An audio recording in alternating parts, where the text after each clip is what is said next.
Obrigada, Alexandre. Boa tarde a todos. Eu vou apresentar aqui um relato inspirado na temática do painel, que é Pensando a Pesquisa em Direito, porque justamente eu estou num processo, num projeto de pesquisa em gestação, em parceria com o professor Fábio Morosini, na Federal do Rio Grande do Sul, em que nós trabalhamos na área de direito internacional econômico e entendemos, enfim, vamos montar um projeto sobre evidências empíricas de direito internacional econômico no Brasil e procurar, e aí numa perspectiva, vou me apoiar um pouco na fala do Álvaro hoje, até a intenção inicial era mais essa perspectiva descritiva, né? Procurar ver o que está acontecendo no Brasil nessa área, né? Já que a gente tem uma produção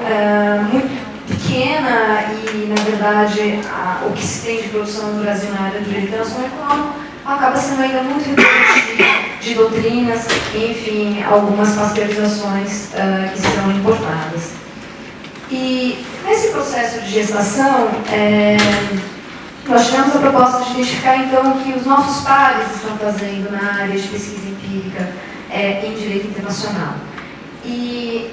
uma primeira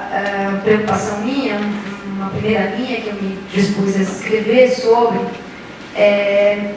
considerando que grande parte da produção empírica em direito internacional econômico se dá nos Estados Unidos, que, enfim, onde, na verdade, historicamente se delimitou essa área como uma disciplina, na área de produção e interlocução, como eventos, congressos, revistas especializadas,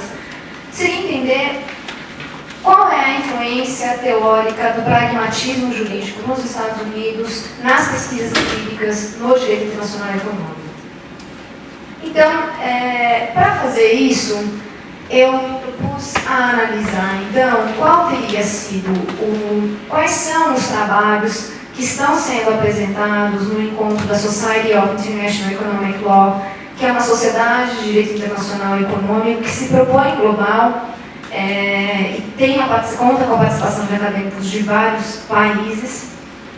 mas que derivou, na verdade, de iniciativas a partir da American Society of International Law e depois de algumas reproduções de grupos na European Society of International Law. Então, como que eu comecei esse mapeamento para essa pesquisa maior? Eu procurei uma amostra, selecionei os artigos que foram apresentados nessas conferências, que até hoje foram 3 conferências, em 2008, 2010 e 2012, e me propus a localizar quais eram os artigos que usavam e assumiam que estavam fazendo a pesquisa empírica. Há uma série de papers que se utilizam na metodologia desse tipo de pesquisa, mas não denunciaram, como foi o meu caso, depois eu vim descobrir, enfim, que tinha pesquisa empírica, mas eu não denominava isso não apareceu nessa amostra. Mas nessa amostra eu consegui um grupo de 12 artigos que contaram com uma média que se distribuiu nesses anos, 3 artigos em 2008, em 2010 4, depois 5 artigos em 2012, apontavam essa palavra empirical, né? Todos os artigos estavam em inglês, e eu comecei uma classificação desses artigos, primeiro procurando localizar esses autores, o que eu chamei aqui, e aí eu logo também lanço para vocês como uma dúvida, que eu lancei como um levantamento etnográfico, e que, na realidade, eu procurei definir essa ideia da etnografia, que é alguma coisa que vem da antropologia, como um levantamento de dados que favorecem a compreensão de um determinado grupo e como ele se auto-identifica, né? Eu queria saber como que esses autores se veem no campo do direito internacional e econômico. Então, eu codifiquei as informações em ano, autor, país de origem, universidade e a sua formação, complementadas com as informações que vêm posteriormente. Procurei identificar quais eram as áreas temáticas, foco da pesquisa empírica, e eu dividi em comércio, investimento, finanças e outros temas de direito internacional econômico, a identificação dos objetivos declarados nas pesquisas, e aí eu qualifiquei como identificar características de uma determinada regulamentação, testar uma hipótese, que seria esse elemento descritivo, eventualmente, testar uma hipótese teórica ou identificar novos processos jurídicos. Algumas pesquisas também se qualificaram nesse sentido. Depois, procurar identificar quais eram as principais técnicas a que esses autores recorriam, como análise documental, análise de julgados, entrevistas e surveys, experimentos, casos, observação participante. Identificar as formas de análise dos dados, testes de hipóteses teóricas, se eles faziam alguma inferência estatística a partir do levantamento, alguma correlação e regressão, usando um pouco a ideia da microeconomia, análise de conteúdo, análise de discurso. E procurei, depois, já com vistas a identificar essa influência do pragmatismo jurídico americano, identificar se havia um comprometimento com algumas escolas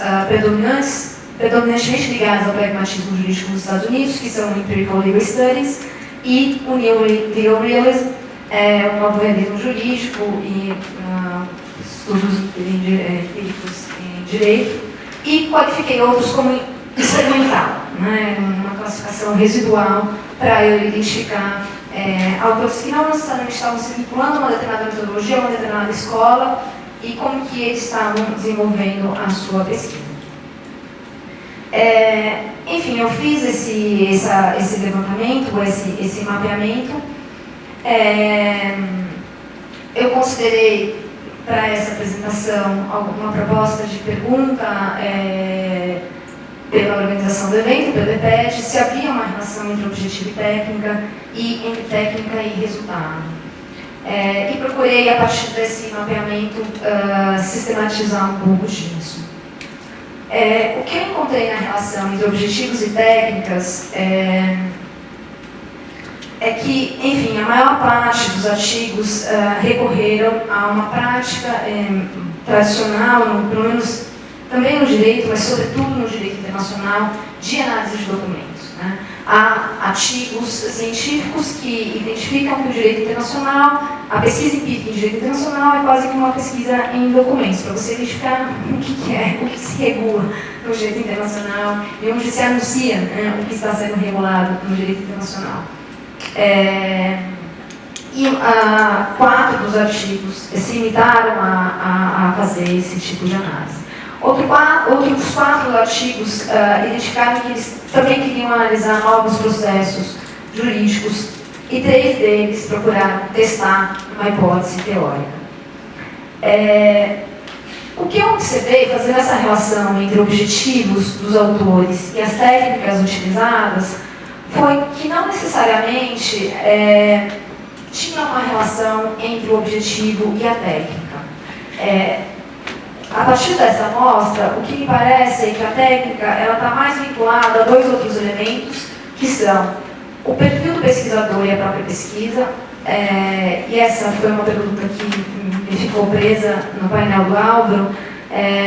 o quanto que algumas vinculações teóricas de quem faz a pesquisa, isso ficou presente na fala do Álvaro ao usar a teoria dos sistemas do Luhmann, enfim, a forma dele pensar o mundo está vinculada a isso. Na fala do Marcos, ao usar Kant, usar a questão moral, né? Enfim, como que isso também já não delimita o conjunto de técnicas que você vai recorrer e você entende como válida, né? Então, isso me parece estar muito mais vinculado do que é um objetivo, e nesse sentido, tem 2 estudos nessa área que evidenciam isso, que são 2 estudos que tentam analisar o quanto que a participação frequente no mecanismo de solução de controvérsias do OMC é um elemento para o sucesso desses países no futuro, nos futuros casos que eles levam adiante. E as técnicas que são escolhidas por cada autor são diferentes, né? E eles chegam a resultados diferentes. Então, esse elemento prévio entre objetivo e técnica, pelo menos nessa amostra teórica, ela não me parece diretamente relacionada, e mais relacionada a essas outras vinculações teóricas dos autores. O que eu também senti um outro elemento determinante é o contexto da pesquisa. Isso ficou muito presente no trabalho de uma autora chamada Mary Coulter, em que ela tem uma pesquisa extremamente ampla, E claro que ela é a autora que identifica o maior número de recursos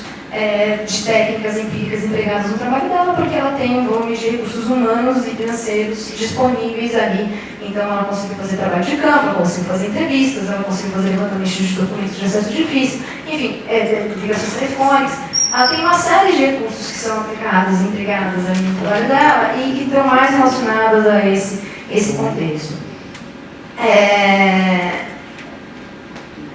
E que, enfim, os artigos, por sua vez, que apresentaram o objetivo de testar hipóteses teóricas, eles apresentaram um perfil mais variado e diferentes formas de recorrer ao levantamento de dados. Então, o Colares faz uma análise de julgados, mas já a partir de algumas categorias quantitativas, quer dizer, quer fazer uma mensuração a partir das técnicas de Empirical Legal Studies, e faz um trabalho de correlação e regressão matemática, enquanto o outro autor faz também uma análise dos julgados, mas sem essa pretensão de quantificação, e se aproxima mais de um discurso da dogmática, tentando testar a validade das formas de interpretação dos autores que estão ali presentes. Então, enfim, o material eventualmente também pode ser o mesmo, a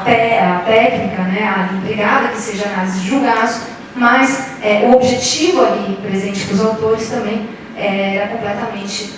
diferente no uso desse material. Então, essa primeira relação, nessa amostra, ela me parece mais complicada em nenhum dos casos necessariamente presentes, né, que reforçasse essa ideia de relação de objetivo e técnica.